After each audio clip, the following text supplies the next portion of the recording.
제가 예수목회 세미나 참여하면서 그 여러 좋은 순서들이 많이 있지만 저한테 가장 인상 깊었던 순서는 어, 실제 예수 목회에 적용할 수 있는 교회의 사례들을 발굴하고 생각을 나누는 그런 시간이었다라고 생각을 해요. 그래서 이 시간은 예수 목회 사례에 대해서 함께 여러분과 이야기를 나누고 고민하는 시간을 갖게 될 텐데요. 어, 두 교회 그리고 두 분의 강사님을 좀 모시려고 합니다. 오늘 오후 2시에 기독교회관에서 좀 의미 있는 발표 시간이 있었습니다. 무슨 시간이었냐면 매년 기독교 사회문제연구원에서 개신교인 1000명을 상대로 개신교인 인식조사를 실시를 하는데 2021년 개신교인 인식조사 발표가 오늘 우리 세미나 하는 이 같은 날에 오후 2시에 있었습니다. 방금 제가 자료를 받았는데요. 코로나19 상황에서의 한국 교회에 대한 한국 사회의 인식 개신교인 1000명에게 물었습니다. 그랬더니 그 중에 72.5%가 부정적이라고 그렇게 답을 했습니다. 바로 이어지는 질문이 뭐였냐면 한국 교회의 이미지의 긍정적 변화를 위해 필요한 것은 무엇입니까? 라고 했을 때 가장 많이 답한 부분이 30%가 이 부분을 답해 주셨는데요. 시대에 맞는 비전 제시였습니다. 그러니까 개신교인들 스스로도 어떻게 생각을 하고 있냐면 한국 교회에 대한 인식이 부정적인데 그 부정적인 이유에는 시대에 맞는 비전을 제시하지 못하고 있다라는 평가가 제일 크다라는 거예요. 그래서 오늘 그 강의와도 일맥상통하는 것 같은데요. 교회가 코로나19 이후에 어떻게 변화될까 하는 부분 중에 많이 언급되는 부분이 공유교회 모델과 그리고 녹색교회 모델입니다. 그래서 오늘 두 분의 목사님을 모시고 그 얘기를 듣게 될 텐데 우리에게 많은 성찰을 주실 것 같습니다. 그래서 이제 바로 강의를 듣겠는데요. 첫 번째 공유교회에 대해서 말씀해 주실 분은 차경헌 목사님이신데요. 기독교 대한감리회 서울연회 미래목회위원회 공유교회 분과위원이시고요. 홀리 콜라보 미션 총무님이시고 현재 서울연회 노원지방 새벽 이슬교회 담임을 하고 계시는데요. 우리 차경헌 목사님 나오실 때 박수로 맞이했으면 좋겠습니다. 강의는 25분 진행되고 10분간 질의응답을 받고 다음 분을 모시도록 하겠습니다. 지금 말씀하신 바와 같이 이제 4차 산업혁명 시대와 또 포스트 코로나 시대를 앞두고 우리 미래목회 대안으로 여러 가지 목회 방향들이 제시가 되고 있는데요. 저는 이제 그런 차원에서 공유교회의 필요성과 또 공유교회의 실질적인 문제들을 놓고 오래전부터 이렇게 주장을 해왔던 입장이고 또 다행히 제가 속한 이 감리교 교단에서 작년 11월 총회 때 10월 총회 때 입법이 돼서 어느 정도 이제 소기의 목적은 조금 좋은 출발점을 가지게 된 그러한 단계까지 왔다라고 말씀드릴 수 있고요. 오늘 큰 타이틀이 보니까 지금 목회 사례 나눔인데 제가 실질적으로 지금 공유교회를 하고 있지는 않기 때문에 저에 대한 사례는 아닐 것이고 저는 이제 이 공유교회 필요성을 제안하되 공유교회를 성공적으로 잘 운영하고 있는 몇 교회의 그런 케이스들을 소개해 드리면서 앞으로 우리도 이제 미래 목회의 대안으로서 어떻게 준비해야 될지를 조금이라도 우리 공감할 수 있는 시간으로 이 시간을 진행하려고 합니다. 원고는 지금 PPT 화면을 같이 이제 공유해서 보실 건데요. 제가 작년 10월에 서울연회에서 주관하는 입법총회를 앞두고 열린 서울연회 공청회 때 발제를 했던 내용을 중심으로 하고 또 그 이후에 진행되었던 기독교 대한감리회 그 장정개정위원회에서 마련했던 이 공유교회 운영 세칙과 또 서울연회에서 규약들을 만들었던 내용들을 추가로 설명해 드리면서 또 보충적으로 이렇게 제가 설명을 해드리는 방식으로 진행을 하겠습니다.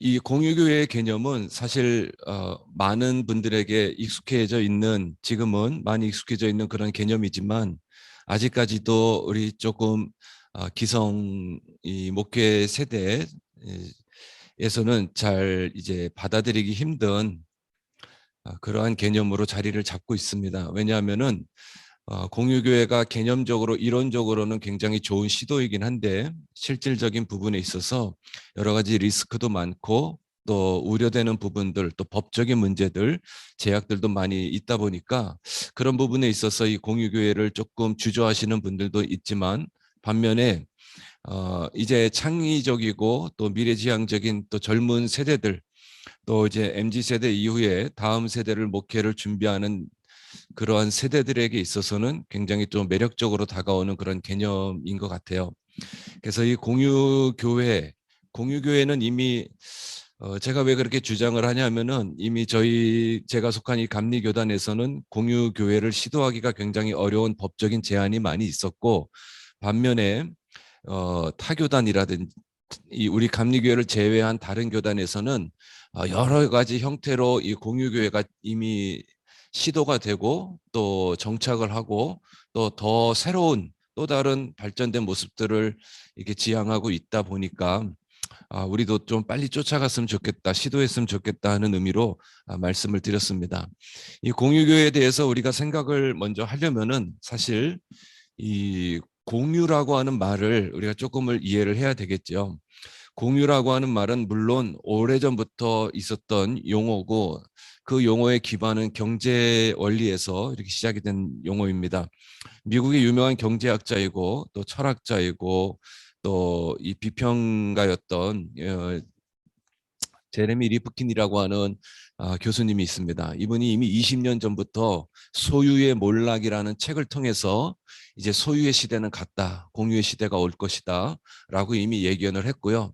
우리 교회만 많이 출발이 늦었지 이미 이 전 세계적으로는 지금 여기 보시는 바와 같이 여러 가지 형태의 공유 사회가 이 세상을 주도하고 있다라고 이렇게 볼 수 있습니다. 여기서 우리나라의 기업 대표적인 뭐 소카 자동차 공유라든지, 제가 여기 기록은 안 했지만 요즘 이제 공간 쉐어로 굉장히 뜨고 있는 이제 공유 오피스 문제, 또는 토즈라고 하는 스터디 카페 중심의 공유 공간 이 쉐어, 예, 좀 멀게만 느껴졌던 그런 일들이 실제로 우리 삶에 아주 가까이에 접근해 오고 있습니다. 그래서 이 공유라고 하는 말을 이해를 하려면은 경제적인 용어에서 출발을 한 거니까 경제적인 의미에서의 공유와 또 소유의 공유 경제, 소유 경제의 그 차이를 우리가 좀 봐야 되는데, 어, 대체적으로 큰 틀에서 보면은 전통 경제 이론에서는 소유와 이윤 창출, 예. 그리고 경쟁과 그러한 부가가치를 통해서 이익을 얻는 것에 목적을 두고 있다면은 공유경제는 그런 모든 기존의 경제 원리들을 다 뒤집어 엎지요. 그래서 이윤을 추구한다기보다는 가치를 창출해내는 거, 그리고 어떤 경쟁보다는 협력, 동맹, 또 이렇게 공조하는 개념으로 이 공유 경제의 그런 이론이 이제 변화되고 있는 시기입니다. 그래서 개인이 가진 모든 자원들을 내가, 우리 회사가, 우리 기업이, 이게 아니라 서로 이제 오픈하고 서로 나누면서 상생의 가치를 이렇게 높여가는 것이 공유다. 그러면 이 공유 경제 이론을 교회에다 접목시킬 때 과연 어떻게 이거를 우리가 이루어 갈 수 있을까? 우리가 개념적으로는 어렴풋이 이렇게 개념화되어 있는 분들이 계시겠지만 실질적으로 이걸 어떻게 적용할 수 있을까 한다면은 좀 막막할 수도 있는 부분이라고 생각을 해요. 그래서 공유교회를 얘기를 하려면은 우리가 성경에서 그 근거를 찾되 가장 성경적인 그 공유경제의 원리는 나눔이라고 하는 데서 출발하거든요. 그래서 구약에서도 희년 정신에 희년이 돌아왔을 때에 소유를 나누고 배분하고 다시 평등을 이루고 하는 그러한 구약계 성서적인 개념과 또 신약시대 초대교회에서의 사도행전 2장에 나오는 서로 통용하고 나누고 서로가 이렇게 같이 소유했었던 그런 데서 이 공유교회의 근거를 저는 이제 발견을 했습니다.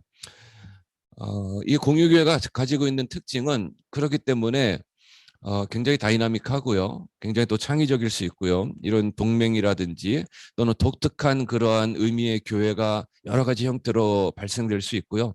또 궁극적으로는 이 공유교회든 전통교회든 교회가 지향하는 가치는 선교적인 그런 목표를 두고 있기 때문에 다양한 관점에 우리가 좀 확대하는 것이 필요하다. 그렇다면 이 공유경제에는 가장 큰 차이가 뭘까? 전통교회는 건물 중심의 교회이고 조직과 구조를 강조하는 교회라고 한다면은 공유교회에서의 가장 큰 가치는 말 그대로 이 사역, 건물이나 가시적인 어떤 그런 구조적인 교회가 아니라 공동체성과 사역을 강조하는 그런 중심의 교회가 된다. 그래서 패러다임의 이제 전환의 시기에 우리가 맞물려 있기 때문에 우리가 그런 관점으로 좀 생각을 열어야 될 필요가 있고요. 또 교회가 이제 과거의 그러한 부흥이라든지 또는 내교회, 내교인 이런 거에서 조금 벗어나서 이제 서로 상생을 해야 되고 그러다 보니까 이게 어떤 가치가 교회의 존립 이유가 어떤 이 자꾸 큰 교회로 이렇게 건물을 통해서 확장시키는 개념이 아니라 교회가 가지고 있는 크기의 규모에 상관없이 공동체가 가지고 있는 공동체성을 강조하는 다시 어쩌면 더 초대교회적인 모습으로 돌아가는 거라고 얘기할 수도 있겠고요. 지금도 이제 일주일 동안 코로나 시대를 겪으면서 일주일에 주일날 오전 예배 한 번, 오후 예배도 못 드리게 하고 식당도 이용하지 못하게 하고 건물은 버젓이 있는데 그런 이 텅 빈 교회당이 굉장히 좀 비효율적인 고비용의 이 구조라고 한다면은 공유교회의 개념은 비용에 있어서 굉장히 낮추고 대신 효율성을 높이는 그러한 개념으로 공유교회를 이해할 수 있다. 그리고 이 모든 것이 나눔의 관계로 이어지기 때문에 우리가 공간뿐만이 아니라 사역, 이 목회자들 간의 사역을 나눔을 할 수도 있고 그로 인해서 우리가 그냥 이렇게 토론을 통해서 얻어지는 그런 사역 나눔이 아니라 실질적인 그러한 한 공간 안에서 공간을 같이 사용하면서 얻어지는 사역에 대한 나눔 더 나아가서 또는 어떤 여기 나오듯이 비전을 나눈다든지 강단을 나눈다든지 하는 여러 가지 의미로 좀 발전적이고 긍정적인 의미로 공유교회를 생각할 수 있다라고 저는 생각을 합니다. 그래서 한 1년 반 전쯤에 지금 공유교회에 이제는 너무 많이 알려져 있어가지고 공유교회 대표적인 모델을 떠올린다고 하면 그 교회 이렇게 얘기하는 교회가 있습니다. 김포에 신도시 한강 신도시에 김포에 있는 명성교회 김학범 목사님이 이제 은퇴 한 6년 7년을 앞두고 그 가지고 있던 건물 교회를 다 매각을 시키고 전체 교회 교인들의 동의를 얻어서 새롭게 이제 공유교회를 처음 시도를 했어요. 그래서 그 8층짜리 건물에 6층, 7층을 얻어가지고 이 공유교회를 시도하고 있는데요. 제가 처음에 답사 갔을 때는 한 7개 교회가 주일 아침 하루에 이렇게 교회 공유 예배를 드리고 있었습니다. 그런데 이제 제가 발제를 앞두고 이 공청회 앞두고 다시 확인했을 때는 주일날에 8개 교회 그리고 주일날 교회에 들어가지 못해서 토요일날 밤에 지금 그림 보시는 거에 제일 왼쪽에 동그랗게 주향교회라고 있는데 그 교회는 이제 토요일날 주일날 들어갈 자리가 없어서 이제 쉽게 말하면 대기하는 교회지만 일주일에 한 번씩은 모여서 토요일날 예배를 드리고 있어요. 그래서 아침 7시부터 저녁 9시 반까지 1시간 반 단위로 계속 교회가 이렇게 움직여집니다. 여기 참여하는 교회들은 대부분 뭐 10명 또는 5명 많아도 20명이 넘지 않는 소규모의 교회이고요. 30분 예배 시간을 1시간 뒀을 때 앞에 15분, 뒤에 15분. 그래서 앞에 15분은 예배 준비, 뒤에 15분은 정리하고 이게 두 개 층을 이용하면서 첫 번째 위층에는 월시폴이 돼서 이 안에 기도실도 있고 또 잠옷실도 있고 또 이렇게 같이 예배 드릴 수 있는 가운데 사진이 있는 것처럼 그런 예배를 드리고 이제 예배가 마쳐지면 한층 내려가서 커뮤니티 홀에 가서 요 제일 오른쪽에 있는 그림 보시다시피 이곳에서 모여서 같이 교제를 나누고 여기서 정해진 시간까지 나누고 시간이 부족하다 그러면은 이 한강 신도시 이 지역이 굉장히 상권이 발달돼 있어 갖고 또 아웃소싱을 한다든지 그 다음 넥스트 프로그램을 그 지역을 이용해서 이용하면서 그 다음 시간들을 가지더라고요. 그래서 이게 교회 입장에서 보면은 그 공간을 놓고 보면은 아침 7시부터 저녁 9시 반까지 계속 사람들이 움직이고 계속 움직여요. 그러면서 그 교회에서는 이제 여기 앞에 오른쪽에 있는 그림 나와 있는 분들이 이제 공유교회 참여하고 계시는 목사님들, 사역자들의 그 사진들인데 여기 참여하고 있는 교회는 오른쪽에 왼쪽에 그림이 쭉 있는 것처럼 여기 수정교회부터 이 맨 밑에 있는 교회까지 교단이 다 다릅니다. 참 특이했어요. 그 장로교부터 해서 성결교, 뭐 침례교, 뭐 여러 가지 교단들의 교회가 다 연합해서 어떻게 보면 대승적인 차원에서는 이게 정말 에큐메니칼 그런 교회의 어떤 모습을 보이는 것 같다는 느낌도 받았고요. 유독 제가 속한 이 감리 교회만 여기에 들어가질 못했어요. 제가 여기 사무총장님을 만나서 얘기를 나눌 때 아닌 게 아니라 감리교회가 2번 진입을 시도했었는데 2번 다 이 지방과 또 교단 연회에 그 법에 이렇게 제약을 받아서 가입을 하지 못했다고 하고 제가 이제 감리교회 내에서 공유교회 운동을 펼쳐본다려고 합니다라고 얘기하니까 굉장히 좀 부정적으로 바라보셨어요. 어려울 건데 그 굉장히 쉽지 않은 일을 하려고 하신다고. 아무튼 이게 제가 발제할 때는 벌써 1년 반 전이고요. 제가 이제 공청회 때 몇 번 이제 토크 콘서트도 하고 발제도 몇 번 다니고 이렇게 하면서 공유교회에 대한 이게 이 감리교에서 서서 이제 바람이 나니까 여기 목사님이 저한테 이제 최근에 전화를 주셨어요. 그리고 입법된 것도 굉장히 축하한다고 하시면서 얘기하시면서 요즘 어떻게 되고 있냐고 제가 여쭤보니까 이미 여기가 김포 르호봇 코워십 센터거든요. 그러니까 이 첫 번째 스테이션 코어십 스테이션이라고 정거장의 개념으로 이제 여기서 교회가 잠시 와서 힘들지만 여기 와서 에너지를 충전받고 다시 재도약할 수 있는 궁극적인 목적을 가지고 있는데 이미 이 교회는 처음에 운영이 430만 원 정도의 월세를 내야 된다고 그래요. 두 공간을 다 합쳐서. 근데 이거를 전적으로 김포 명성교회에서 100%다 헌신하는 차원으로 큰 건물을 다 매각하고 여기에 이제 올인을 해가지고 이제 운영을 해왔었는데 지금 이 공유교회가 자리를 잡고 나니까 9교회에서 처음에는 10만 원씩 이렇게 냈었거든요. 10만 원 보증금, 10만 원 월세. 그러니까 사실 그들의 헌금을 통해서는 월세를 통해서는 교회를 운영하려고 하는 생각은 애시당초 없으셨고 어떤 소속감을 가지기 위해서 그런 회비 개념으로 모으셨는데 지금 2년이 경과된 이후에는 이 9개 교회가 이제 김포 명성교회에 어떠한 자립도 받지 않고 지원도 받지 않고 자립하는 공유교회가 돼서 이 430만 원의 월세를 다 감당합니다. 그러니까 처음에는 그냥 이렇게 베풀었더니 교회에서 이제 우리가 이제 조금씩 십시일반해서 교회를 운영하겠습니다. 해서 여기 이제 재원이 투입이 더 이상 되지 않고 그 재원을 모아가지고 이제 김포의 저 풍무단지에 제2의 또 스테이션을 만드셨어요.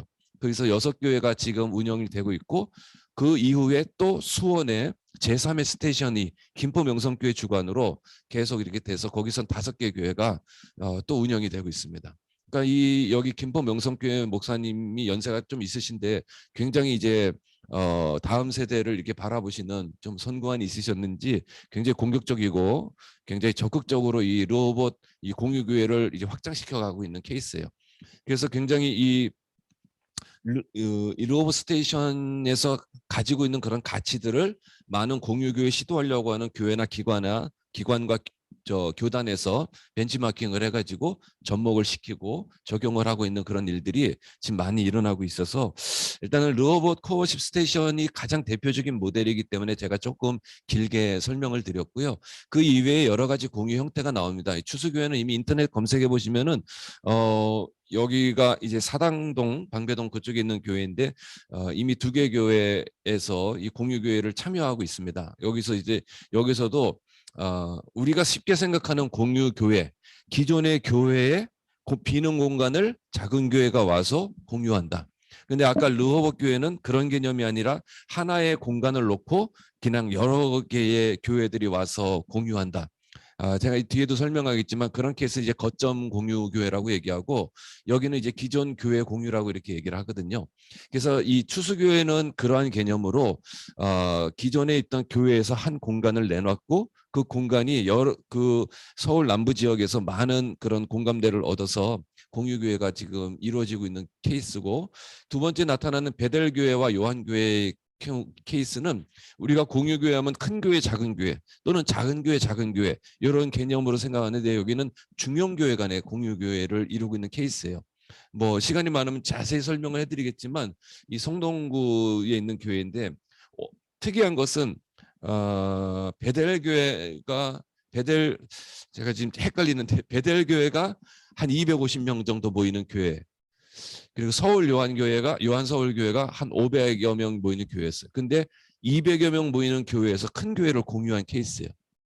근데 이건 굉장히 독특한데 그럴 수밖에 없는 이유가 있었던 것은 이 요한서울교회가 이제 큰 성전 건축을 앞두고 있어서 이제 예배당 공유를 한 그런 케이스입니다. 이제 어찌를 못하는. 근데 그 대신 큰 무리가 와서 예배를 드리니까 프라임 타임을 아예 다 통째로 베델교회에서 이렇게 내어드렸고, 그래서 9시 예배 드릴 때 이쪽 교회에서는 9시 교회 학교를 하고 11시 예배 드릴 때 다른 교회에서도 교회 학교하고 이렇게 하면서 그렇게 했는데 이게 상생이 돼가지고 이제 우리가 가지고 있는 수평 교인들 간의 이동이라든지 우려하는 일들이 일어날까 했는데 오히려 더 각 교회가 공동체성이 더 강화되고 나중에 서로 이렇게 큰 선물들을 이렇게 주고받으면서 하는 뭐 그런 중형교회 간의 공유교회 케이스도 있었고, 수소교회 같은 경우는 이 수소교회 옆에 다시 큰 수소교회를 지었거든요. 그러니까 기존 교회를 허물지 않고 이거를 지역에 이제 공유교회로 이렇게 내놓은 그런 케이스입니다. 이 이외에도 많은 교회들이 있지만 제가 이제 감리교단에서 공청회를 했기 때문에 감리교단 입법을 바라는 마음으로 감리교단 내에서 법의 통제는 있지만 그 법을 크게 위반하지 않는 선에서 한 지방 안에서 이루어지고 있는 제가 조사한 나름대로의 공유교회 형태를 3가지를 이렇게 소개를 했었어요.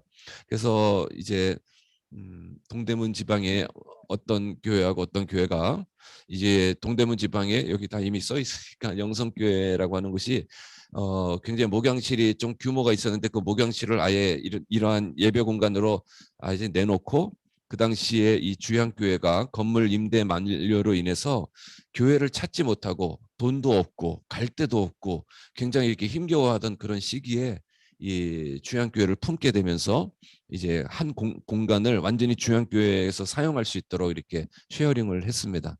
그래서 이 교회에서 이 오른쪽에 보시는 것처럼 여기가 담임 목사 사무실이었는데 이렇게 완전히 예배 자리처럼 만들어서 이렇게 성공적인 케이스로 공유교회. 그러니까 이건 법을 어긴 건 아니거든요, 사실은. 그 다음에 또 이제 제가 속해 있는 노원 지방에서는 이 은목교회라고 하는 서울 연회에서 은퇴하신 감리교 목사님들이 모이는 비공식적인 교회가 있었어요.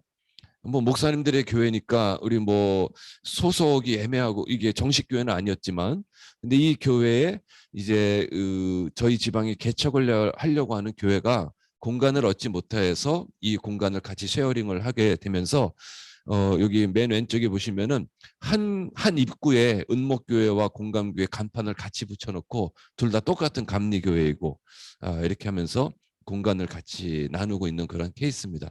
이것도 사실 뭐 법적으로는 크게 제한이 없어요. 또 하나 케이스는 이 강북 지방에 승리교회라고 있는데 그 승리교회가 본교회 건물이 있고 저 419 공원 근처에 큰 건물 하나를 매입을 해가지고 이렇게 문화 공간 또는 이제 카페처럼 이렇게 잘 꾸며놓은 공간이 있는데 예, 자기 교회 부속 건물이죠. 그 교회 부속 건물을 그 지방에 있는 또 다른 작은 교회에다 쉐어링을 해갖고 이 교회 입장에서는 굉장히 좋은 공간을 얻게 되면서 이곳에서 그림 전시회 또 문화 사역, 지역 주민 초청 여러 가지 일들을 하면서 오히려 시너지가 발휘돼 가지고 이 주중에는 승리교회에서 사용을 하지만 또 주말 이후에는 한 3일 정도는 이 햇빛교회가 사용하면서 이 교회가 지역이 전도가 되는 일들이 또 일어나게 되면서 여러 가지 좀 좋은 모델로 공유교회 그나마 할 수 있는 이거는 말씀을 계속 드리지만 입법되기 전에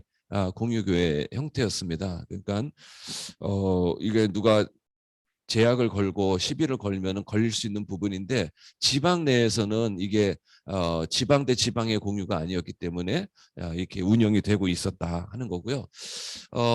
아까 그 말씀드렸던 르호봇 교회와도 같이 이 공유 교회의 근간은 호스트 처치와 게스트 처치가 이게 존재를 해요. 그래서 여러 개의 거점 공유 교회에 여러 개의 교회들이 모인다 할지라도 그것을 매니지할 수 있는 교회가 분명히 필요한 것이고 또 관리할 수 있고 또 운영할 수 있고 또 어떤 재원이나 뭐 비품이라든지 이런 것들을 책임질 수 있는 호스트 교회가 존재하기 때문에 거점 공유 교회의 개념에서는 호스트의 역할이 굉장히 중요하다. 그러나 이제 저는 이제 연회에다가 입법할 때 제안을 할 때는 그 사이에 직접적으로 한 교회에다 맡기기가 어려우면 연회가 좀 법적인 제도를 보완해 주면서 연회가 이렇게 매니지먼트를 해주면 좋겠다는 쪽으로 제안을 했다는 얘기를 드리는 거고요.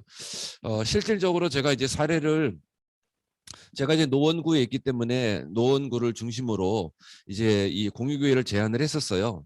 그래서 그 우리가 감리교회는 이 한강을 기점으로 해서 위아래로 나눠지는데 이 위에를 이제 서울연회라고 하지요. 이 서울연회를 큰 틀에서 볼 때는 이제 동서로 나눌 수 있고 더 자세하게 나누면 남북으로도 나눌 수 있고 큰 권역별로 이 공유교회가 좀 세워졌으면 좋겠다. 제가 그 당시 공청회 할 때 저 말고 다른 목사님이 발제를 하신 내용에는 감리교 신학대학교라든지 배화여자대학교라든지 감리교 계통의 학교를 공유했으면 좋겠다. 강의실을 또는 이 여성교회 회관이라든지 아마 여기 기사연 건물도 아마 후보 중에 하나였던 걸로 아는데 이러한 기관 건물들을 이제 하는 쉐어링을 했으면 좋겠다는 식으로 발제를 하셨어요. 그러니까 그거는 이제 뭐 그렇게 하셔도 좋다 해서 그거는 이제 서쪽에서 이렇게 하는 거고 제가 속한 거는 저는 이제 거점 공유 교회를 제안을 르호봇 교회처럼 거점 교회를 제안을 하는 입장이기 때문에 이 동부권 지역에서 특히 이 태능을 좀 이게 많이 제안을 했어요. 그렇게 했던 이유는 저희 감리교회는 이제 구별로 지방이 나눠지게 되다 보니까 이제 이 지방 내 교회들 간의 공유교회도 있지만 우리가 거점 공유교회를 연회 차원에서 정책적으로 한번 세워본다면은 4개 지방이 이렇게 겹구가 될 수 있는 그래서 강북구에서도 올 수 있고 노원구, 성북구, 중랑구에서도 다 용이하게 접근할 수 있는 지역에 또는 상권과 인프라가 좀 이렇게 확장되어 있는 곳으로 그래서 요즘 태능이 또 이 더블 역세권이고 이 지역에 상권이 굉장히 지금 많이 뜨고 있으니까 제안을 하는 입장에서는 동부권 쪽에서 우리가 이렇게 4개 지방들에서 한 교회씩만 좀 참여를 해서 공유교회를 했으면 좋겠다라고 제안을 했었어요. 근데 우리 감리교단에서는 제일 큰 문제가 이 경계법의 문제였었거든요. 지방 경계법. 갖고 강북구에 있는 교회가 노원구에 가지 못하게 하는 행정적인 구역에 따라서 그 이외에도 뭐 고유번호증이라든지 여러 가지 그 따르는 문제점들도 많고 또 제가 이제 처음에 공유교회 공청회를 통해서 받았던 그런 질문들 중에 좀 부정적인 개념으로 그러면 이거를 악용하는 경우가 있지 않겠냐. 진급이나 세습이나 또는 은퇴에 악용하는 케이스로 공유교회를 이용할 수도 있다. 그래서 그걸 법적인 제도 장치가 반드시 필요하다라는 얘기를 제가 많이 들어서 그 부분을 많이 이제 이따가 나오겠지만 적용을 했고요.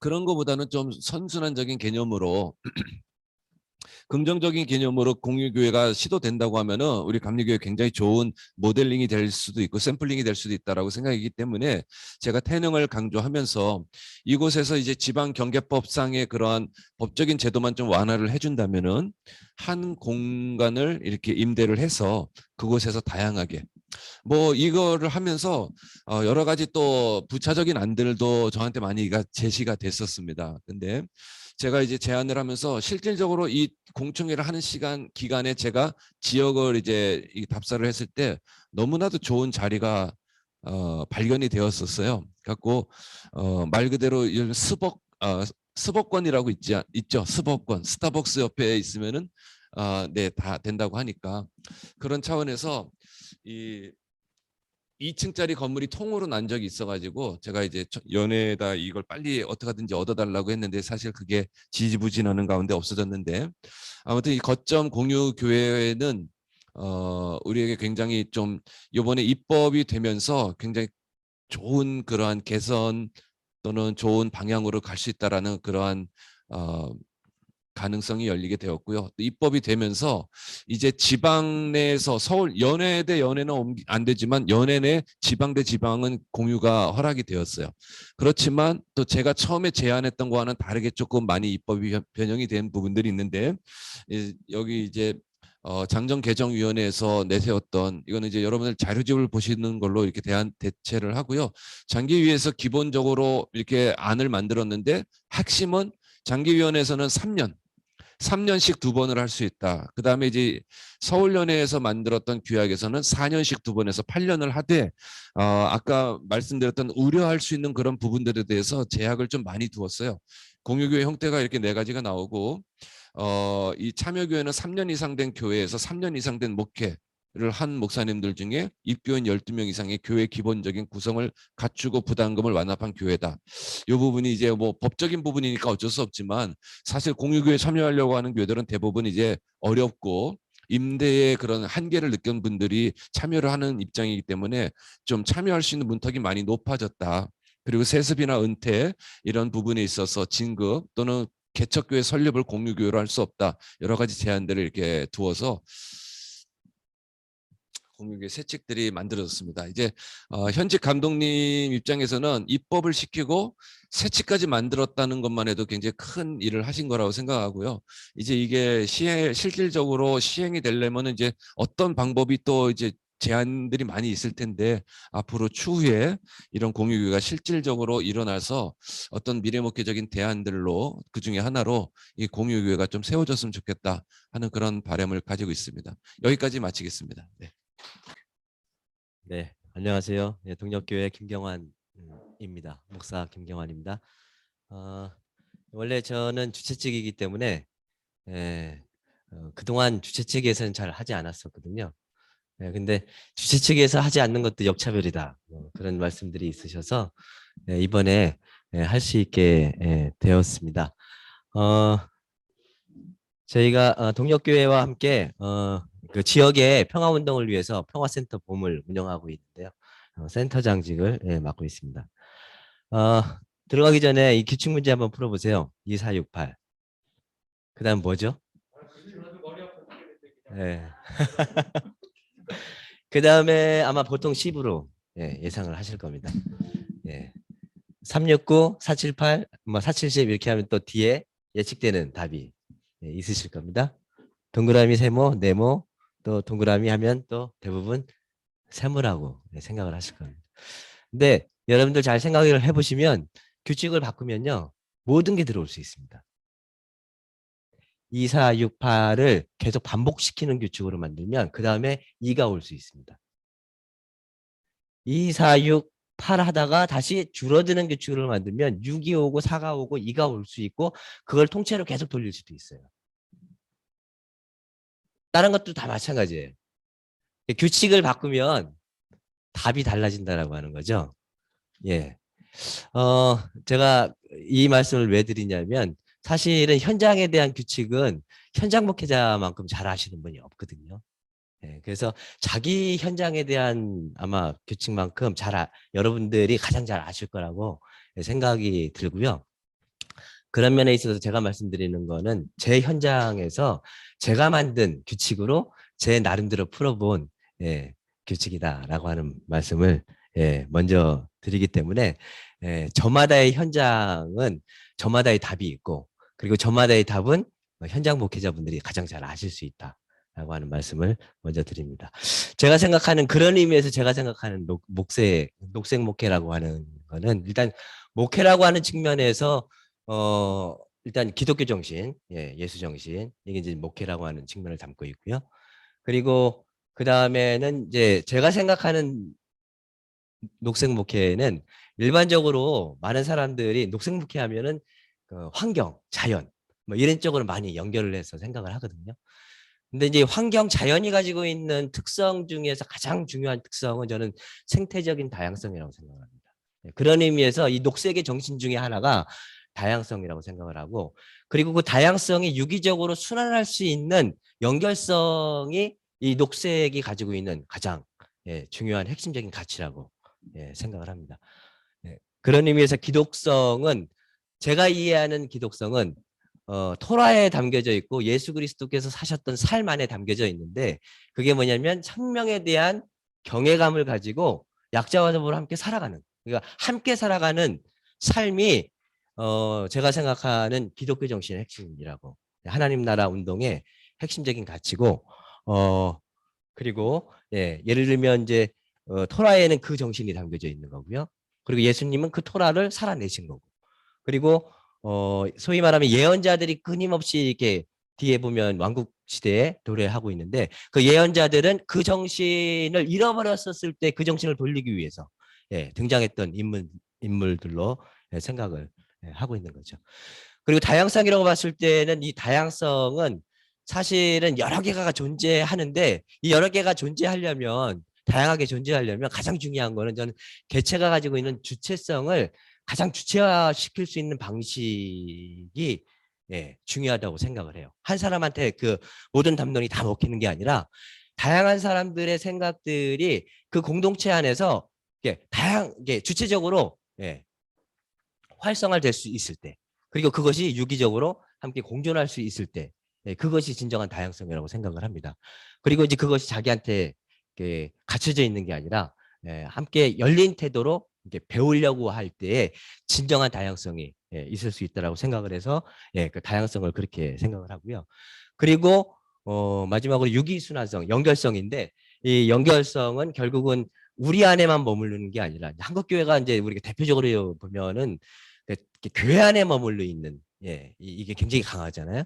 근데 그게 교회 안에서도 약자와 더불어 함께 소통할 수 있는 연결성을 가져가야 되고 그리고 교회가 지역 안에서도 연결성을 가지면서 함께 살아갈 수 있어야 되고 그리고 이제 자연과의 연결성도 함께 연결해 가면서 살아갈 수 있어야 된다라고 하는 측면에서 녹색 목회를 크게 이렇게 세 가지 축을 놓고 저의 목회를 하고 있는데 이제 그거를 이제 현장에서 어떻게 풀어가고 있는가를 이제 사진을 통해서 보여드리도록 하겠습니다. 저는 그 목회를 시작하면서 저희 교회가 여러분들 아시는 분들은 다 아시겠지만 홍정수 목사님이라고 감리교회에서 1990년대 초반에 이렇게 출교 당하신 그 변선한 홍정수 교수님이 계시는데 홍정수 교수님이 개척하신 교회입니다. 홍정수 교수님이 이게 감리교에서 출교를 당하셨지만 그럼에도 불구하고 교회는 여전히 건재하게 살아 있습니다. 참 감사한 일 중에 하나라고 생각을 하는데 제가 그 홍정수 교수님이 이제 출교 당하시고 이제 미국으로 떠나셨을 때 이제 첫 담임 목회를 했었고 그 이후에 한 10년 정도 떠나 있다가 다시 2010년에 돌아와서 이제 지금까지 한 12년 동안 목회를 하고 있습니다. 목회를 이제 다시 돌아왔었을 때에 그 교회에는 그래도 소위 말하면 저와 연배가 비슷한 좋은 분들이 많이 계셨었어요. 좋은 토대 위에서 제가 목회를 시작할 수 있게 되었고요. 그런 토대 위에서 이제 보니까 다재다능한 사람들이 생각보다 많더라고요. 교회 젊은 인력들이 많이 있어서 이 사람들이 가지고 있는 개체적인 독특한 특성들을 어떻게 주체적으로 교회 안에서 활성화시킬 수 있을까에 대한 고민들을 많이 했었어요.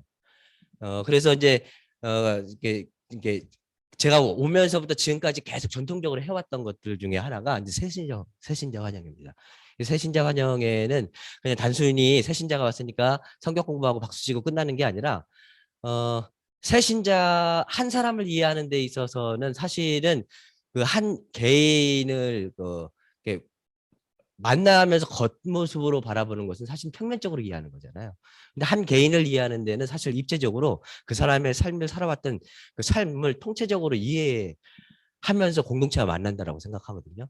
예, 또 그럴 수 있을 때야 공동체와 진정으로 이렇게 만나고 교류할 수 있을 거라고 생각이 들어서 새신자 환영회를 할 때는 새신자 환대 의식을 아주 거하게 합니다. 그래서 어떤 식으로 하냐면은 PPT를 준비해서 그 사람이 어렸을 때부터 살아왔던 그 삶의 히스토리를 전부 히스토리를 준비해서 그 사람의 이야기를 듣게 하고 또 질문을 하게 하고 그리고 이제 이렇게 질문을 하게 해서 충분히 그 부분의 이야기를 들은 다음에 공동체 식구들이 선물을 다양하게 뭐 그래서 돈으로 사서 오는 선물보다는 개개인들이 생활 속에서 이렇게 다양하게 준비한 선물들을 가지고 새신자를 공동체에 환대하는 그런 시간을 10년 동안 계속 해오고 있습니다. 예.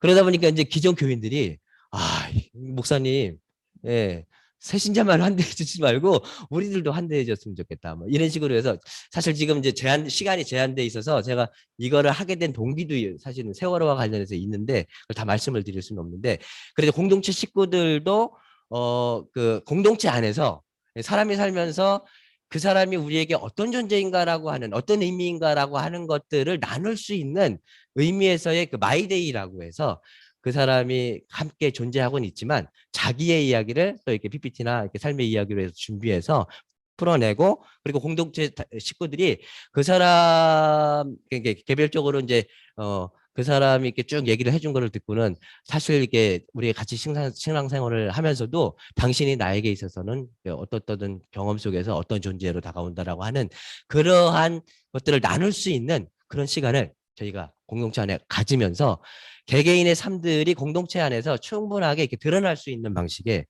그런 그리고 이제 무지개 설교죠. 이거는 여러분들 잘 아시는 대로 평신도 설교거든요.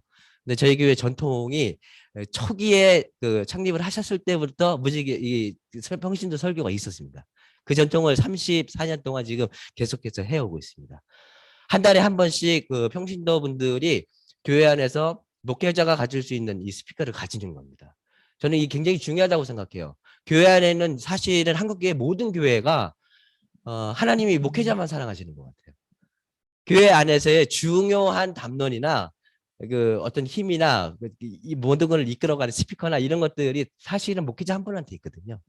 근데 저는 그 앞으로의 시대 사회도 계속 분화되고 다양화되어 가고 있는 시대 속에서 교회 안의 담론도 그 사실은 다양화될 수 있어야 되고 그 다양성 속에서 함께 유기적으로 이렇게 배울 수 있어야 되는 그런 종교 조직도 가져야 된다고 생각을 하거든요. 네, 그런 의미에서 평신도 분들이 한 달에 한 번씩 돌아가면서 스피커를 가져요. 가지는데 사실은 목회자들은 대부분 말씀을 연구하고 뭐 이러면서 이제 전문적인 말씀 해석은 잘 하시는데 삶과는 사실은 조금 그런데 이제 평신도 이 무지개 설교를 듣다 보면은 평신도 분들이 그 구체적인 삶의 현장에서 고민하는 삶의 흔적들의 이야기들을 아주 뜨겁게 만날 수 있는 그런 시간들을 상당히 많이 가져요. 그래서 이제 무지개 설교도 한다라고 하는 거요. 심지어는 애들도 합니다. 애들도 동화책을 가지고 와서 자기가 감명받았던 그런 이야기를 가지고 애들도 무지개 설교를 합니다. 그런 식으로 열려 있어요. 그리고 이제 말씀 나누는 예배인데 이것도 한 달에 한 번씩 정기적으로 하거든요. 말씀 나누는 예배는 뭐냐면 예를 들면 이제 동정인이 이해하는 기독교 이해. 그래서 뭐 신앙, 성서, 하나님, 원죄와 원복 뭐 이렇게 신앙의 중요한 가치들이 있는데 교리들이 있고요. 이런 것들을 이제 교인들 중에서 발제하고 싶은 사람들이 발제를 하게 하고요. 그 발제물을 일주일 전에 다 나눠주고 읽어오게 한 다음에 이게 부서별로 나누어져서 그거에 대해서 같이 충분한 얘기를 하고 그거를 공동체 안에서 발표를 해요. 그러다 보면 각각의 개념들에 대해서 이해하고 있는 게 목회자 한 사람이 그래서 다수를 교육하는 것이 아니라 그 어떤 발제물을 통해서 나온 기본적인 사상의 토대를 가지고 교인들이 다양하게 이해하고 있는 것들을 모아서 함께 배울 수 있는 그러니까 집단 지성을 활용한 배움의 기회를 가질 수 있는 그런 식의 이제 말씀 나누는 예배를 드리고 있다라고 하는 거죠. 아, 이건 또 없어졌네요. 그리고 이제 교인들에게 다재다능한 그 재능들이 있거든요. 인문학자도 있고 생태에 굉장히 밝으신 분들도 있고 뭐 켈리를 잘 쓰시는 분도 있고 여행을 좋아하시는 분들도 있고 이 코로나가 터지면서 이제 이렇게 모이지를 못하니까 이런 소모임들이 이제 사실은 우후죽순처럼 막 생겨났거든요. 그래서 이거는 이제 평화센터 보험을 통해서 하는 이제 인문학, 생태 인문학이고요. 여기는 이제 그 고전 인문학. 이게 평화센터 보험을 통해서 그 교인들 중에서 커리를 만들어서 지역과 함께 하고 있는 그런 거고요. 비폭력 대화 모임은 비폭력 대화 그 자비와 연민의 대화법이죠. 이 코로나 시절에 보니까 이렇게 집안에 갇혀 있다 보니까 사람들이 식구들끼리 막 오랜 시간을 같이 하다 보니까 생각보다 이 자비와 연민을 지키기가 생각보다 쉽지가 않으니까 이거의 필요성을 느꼈던 사람들이 공부를 해서 교회 안에서 비폭력 대화 모임을 한 3그룹 정도를 한 7, 8명이 참여하는 그룹을 한 3그룹 정도 열어서 지금까지 한 2년 동안 하고 있는데 이게 속회보다도 소모임보다도 훨씬 더 파워풀한 그 지금 그 반응을 주고 있습니다. 그래서 이제 교인 중에서 이제 켈리를 잘 하시는 분이 켈리반을 만들어서 켈리반을 운영하고 있고요. 네, 이렇게 이거 사전에 안 보셨군요. 이게 간혹 가다 PPT가 옮겨지다 보면은 이게 사진이 없어지는 경우가 있더라고요. 여기 이제 켈리 배우신 분들이 지금 제가 그래서 제 컴퓨터를 가져오긴 했는데요. 한 번 더 눌러도 안 나올 것 같은 느낌이 드는. 이게 좀 많이 빠졌네요.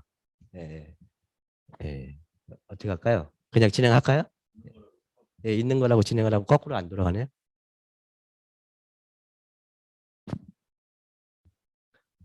예.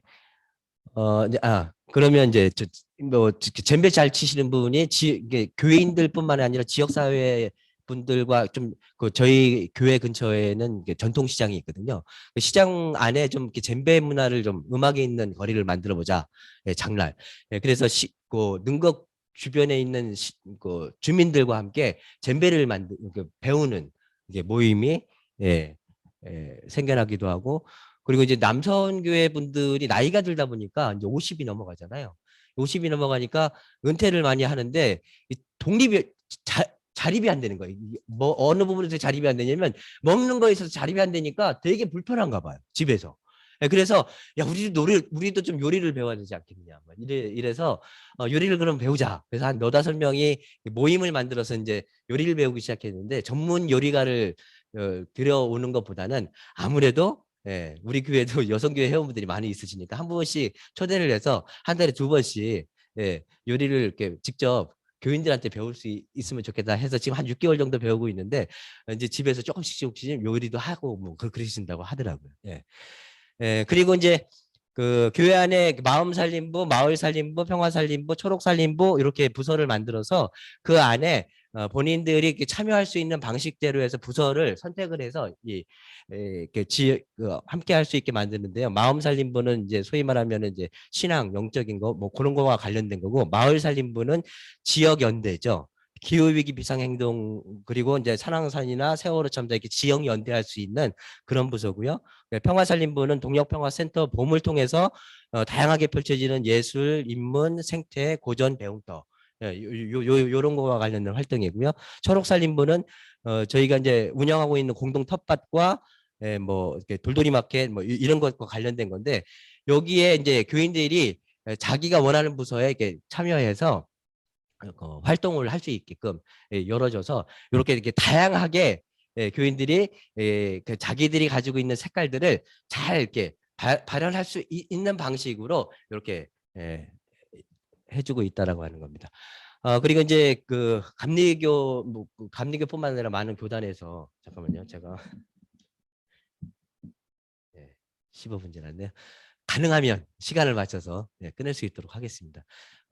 교회 안에 있는 직분제거든요. 이게 사실은 그 신앙의 본을 보여준다라고 하는 측면에서는 굉장히 좋을 수 있는데 한국과 같은 이 사회 안에서는 이렇게 보이지 않게 권력 구조로 활용되는 경우가 많이 있어서 저희가 어느 순간인가 우리 안에서 직분을 두는 거는 별로 바람직한 것 같지가 않다. 그래서 직분제 자체를 폐지를 했고요. 그리고 이제 정기적으로 정교인 회의를 한다든가 뭐 그렇게 하면서 사실은 저희가 어떤 교인들도 어떤 시도들도 교회 안에서 이런 거 해보자라고 했었을 때 가능하면은 해보고 평가를 합니다. 아, 이건 교회에서 뭐 그런 걸 합니까? 이런 식의 얘기를 하질 않아요. 예. 일단 해보고 평가를 해요. 아까 이제 뭐 그 오강남 선생님 교수님 오셔서 그런 말씀도 하셨는데 사실은 종교인이 없어지기보다는 저는 다종교인들이 많아진다고 생각하거든요. 제 종교에서 좋은 점을 취하는 종교인들이 많아진다고 생각을 하거든요. 그랬는데 이제 교인들 같은 경우도 사실은 이제 이슬람으로부터 배우고 싶은 사람들도 있고 불교로부터 배우고 싶은 사람들도 있고 사실은 인류 역사에서 소중한 그 정신적 문화 유산을 가지고 있는 제종교의 전통이잖아요.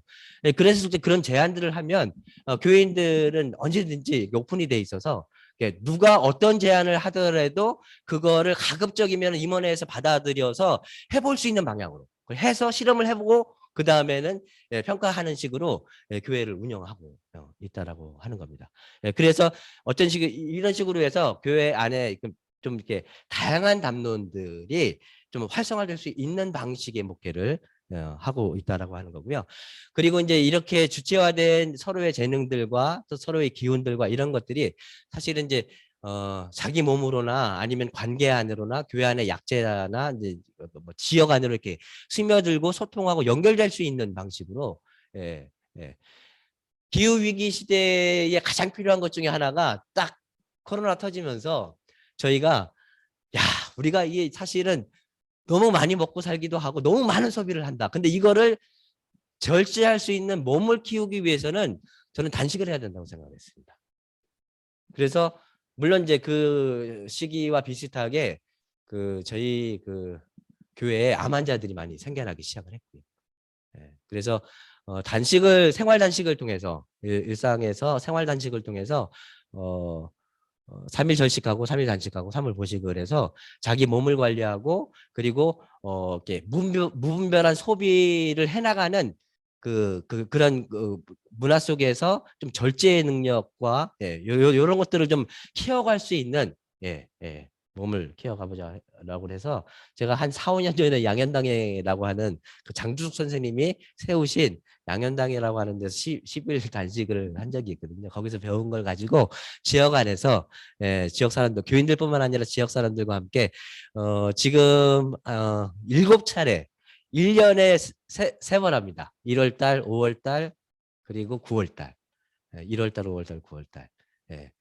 지금 이제 코로나 중반쯤에 시작을 했기 때문에 지금 거의 6, 7번 정도 하고 있는데요. 사실은 많은 사람들이 건강이 좋아지고 있습니다. 참여한 사람들.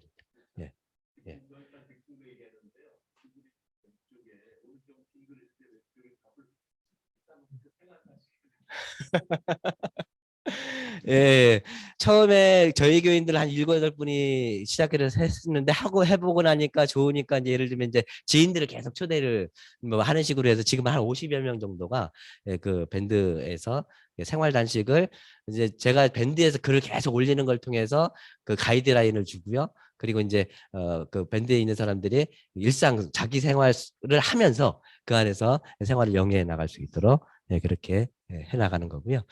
이거는 교회 안에서 이제 소위 말하면 갑작스럽게 어려움을 당한 사람들에 대한 구제책이 우리 안에도 필요하지 않을까. 뭐 이래서 오병이어 후원금을 모으고 오병이어 은행인데 한 달에 50만 원씩 지금은 이제 코로나 시절에는 이제 원래 그 이전에는 50만 원씩 무기한 이제 없이 무기한 나중에라도 언제든지 반환하고 싶은데 반환하시는 식으로 그런 식으로 이제 은행을 운영했었는데 코로나 시절에 들어서면서부터는 조건 없이 한 달에 30만 원씩 원하는 사람한테 다 이렇게 드릴 수 있도록 그런 은행을 운영하고 있고요. 이건 일상에서 우리와 함께하고 있는 사람들과 연결고리를 끊임없이 만들어야 된다라고 하는 측면에서 매일같이 오고 있는 그 택배 노동자들, 예, 이 코로나 시대를 굉장히 어려워지고 있는데 그분들을 위한 쉼터를 그 교회 이 입구에다가 이게 놓고 그 안에서 소위 말하면 초콜릿, 사탕, 그다음에 음료수 뭐 이런 것들을 주기적으로 배치를 해놓으니까 처음에는 낯설어 하시던 분들이 지금은 정기적으로 오셔서 딱 필요한 만큼만 잘 가져가시고 뭐 이렇게 하고 있고요. 그리고 이거는 이제 소위 말하면 이거는 사실 우리가 하려고 했던 건 아닌데 저희와 같이 그 연합해서 예배를 드리고 있었던 교회 중에 한 교회가 인천에 있는 그 연탄은행을 운영하는 교회예요.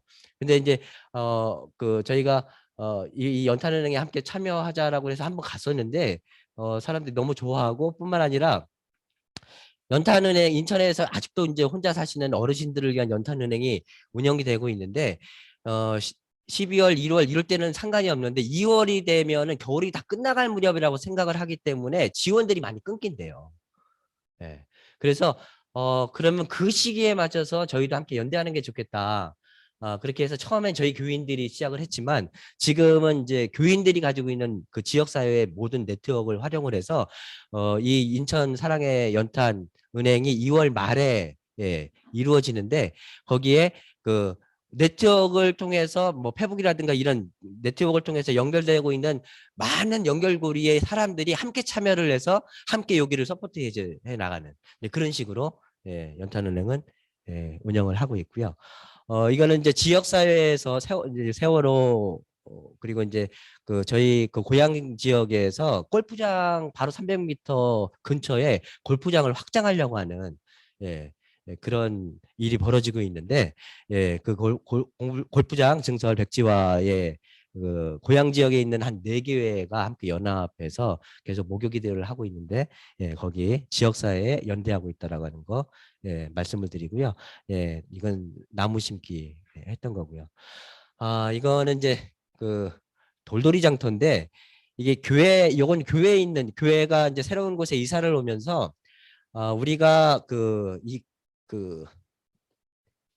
너무나 많은 소비 속에서 한 6개월만 지나면은 선물들도 많이 들어와서 너무나 많은 그 물건들이 집에 그냥 새 거로 쌓여가고 있는데 코로나 시대도 그렇고 이 교육위기 시대에 이거 더 사는 게 아니라 좀 순환시킬 수 있는 문화를 만들어 보자. 그래서 교회 안에 작은 나눔터를 마련했어요. 그래서 누구든지 집에 있는 거 안 쓰는 거 다 가져오라고 하고 그거를 필요한 사람이 가져가라고 그랬어요. 그랬더니 평일날에 이 공간은 별로 없어요. 물건이. 주일날이 되거나 교인들이 모이는 때가 되면 이 공간에는 많은 물건들이 들어옵니다. 그리고 그 온 사이에 사람들이 또 다 가지고 가요. 그래서 물건이 여기에서 이렇게 보기에는 굉장히 적은 공간이지만 굉장히 많은 물건들이 이 안에서 순환되고 있더라고요. 생각보다 공간이 클 필요가 없겠더라고요. 그리고 하다 보니까 저희 그 교회 앞이 그 능곡 전통시장이 있어서 이거를 그 지역 장날 지역 주민들과 같이 하면 좋겠다 생각을 해서 그 돌돌이 장터라고 그래서 돈을 받지 않고 물건이 필요하시면은 자기 집에 안 쓰는 물건 가지고 와서 교환해서 가시라고 하는 거를 정기적으로 했어요. 했더니 나중에 그 저희 그 능곡 전통시장의 그 조그만한 그 지역 주민들 모임들이 있는데 거기에서 이거를 받았어요.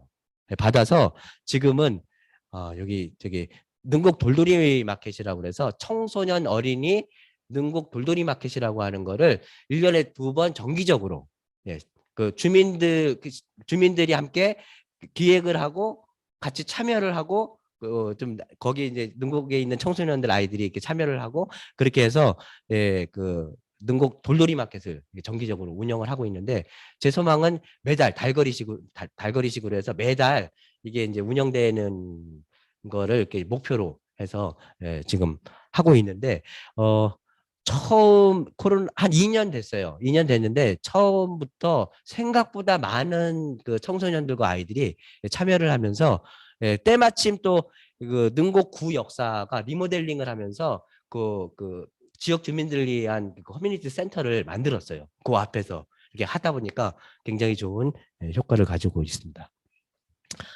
예, 이거는 이제 나무 재활용해서 목공하는 건데요. 예, 이거는 그냥 지나갈게요. 예, 그리고 이게 이제 기후 위기 시대에 동력교회도 이제 우리가 어 기후 위기 비상 행동과 관련된 일들을 해야겠다 생각을 해서 작년에 초록 발자국 기후 기독교 환경운동 연대에서 했던 그 프로그램에 맞춰서 저희 밴드에서 그거를 해왔던 것들 담았고요. 이게 이제 동근마켓, 당근마켓이 아니라 동근마켓. 당근은 당신의 근처라고 하잖아요.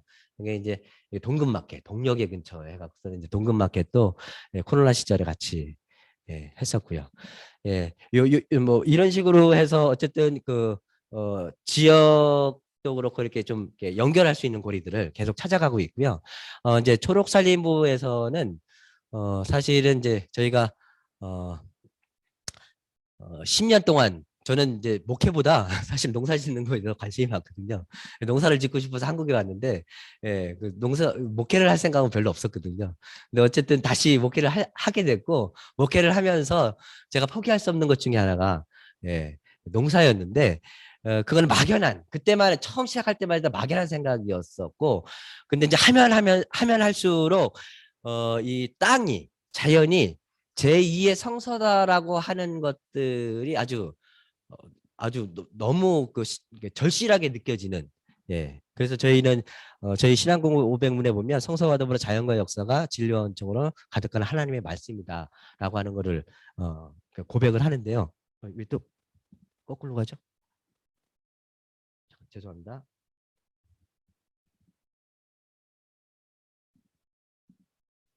어, 제가 그 농사를 지면서 가장 중요하게 발견한 것 중에 하나가 어, 땅이 생명의 어머니다라고 하는 거예요. 인류 역사를 살아갔던 모든 생명이 땅에 있더라고요. 인간의 생명뿐만 아니라 모든 생명이 땅으로 돌아가잖아요. 그리고 그 땅이 해마다 수도 없이 많은 생명들, 그게 땅이 먹을거리를 내기도 하지만 그 먹을거리가 사실은 모든 생명을 다 살려가는 거죠. 그리고 그 모든 생명이 다시 땅으로 돌아가고 하면서 이 땅이 생명을 순환시키는 어머니다라고 하는 걸 농사를 지면서 제가 옛날에는 그냥 밟고 다니는 땅, 건물을 짓는 흙, 뭐 이렇게 생각을 했었는데 그래서 땅을 살리는 삶을 인간이 살지 않으면 결코 우리는 생명다운 생명을 열어갈 수 없다라고 하는 거를 그래서 다른 건 다 포기해도 농사는 포기하지 못한다. 그리고 농사는 생명을 살리는 방식으로 농사를 져야 된다. 예. 그래서 저희가 이제 봄이 되면 10년 동안 해오고 있었던 건데 한 2, 300평의 땅을 빌려요. 2, 300평의 땅을 빌려서 봄이 되면은 교인들한테 이제 이렇게 텃밭 분양을 받아서 텃밭 분양을 받아서 5만 원, 뭐 10만 원씩 이렇게 이제 투자를 해요. 그걸 가지고 이제 1년 농사를 짓는데요.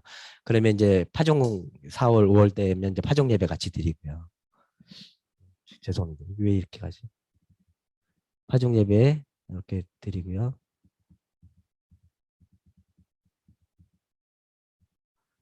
텃밭 분양.